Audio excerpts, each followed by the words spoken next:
বৈষম্য বিরোধী আন্দোলন ও রাজনৈতিক পট পরিবর্তনের ৬ মাসেও $19 বিলিয়ন পোশাক রপ্তানি হয়েছে।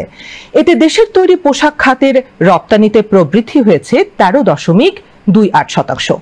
বাংলাদেশ রপ্তানি উন্নয়ন ব্যুরো ইপিবি এই তথ্য জানিয়েছে।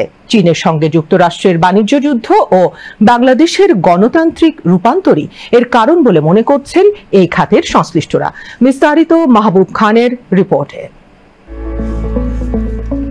2024-25 অর্থবছরের প্রথমার্ধে জুলাই থেকে ডিসেম্বর পর্যন্ত বাংলাদেশ থেকে পোশাক রপ্তানি হয়েছে $1,988 কোটি 77 লাখ।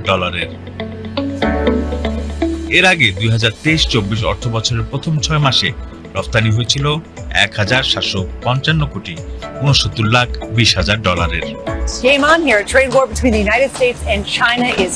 ডোনাল্ড ট্রাম্প 20 জানুয়ারি ক্ষমতা গ্রহণের পর চীনের সঙ্গে দেশটির বাণিজ্য যুদ্ধ নতুন করে তীব্রতা পাবে বলে আশঙ্কা করছেন মার্কিন ক্রেতারা। এ অবস্থায় তাদের অনেকেই পোশাকের ক্রয়াদেশ চীন থেকে বাংলাদেশে সরিয়ে আনছেন।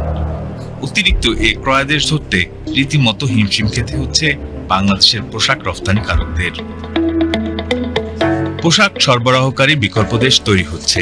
পাকিস্তান, ভারত সহ বাংলাদেশের পার্শ্ববর্তী অনেকগুলো দেশ তাদের অবস্থান তৈরির চেষ্টা করছে। আশঙ্কা ছিল অনেক ক্রয় দেশ ভারতে চলে যাবে, তবে বিশেষজ্ঞরা বলছেন যতটা ভাবা হয়েছিল দেখা গিয়েছে তাদের সক্ষমতা ততটা নয়, সময় লাগবে দেশটির। চীন থেকে যে পরিমাণ ক্রয় দেশ বের হচ্ছে তা ধরার মতো সক্ষমতা বাংলাদেশের বাইরে অন্যদের এখনো নেই।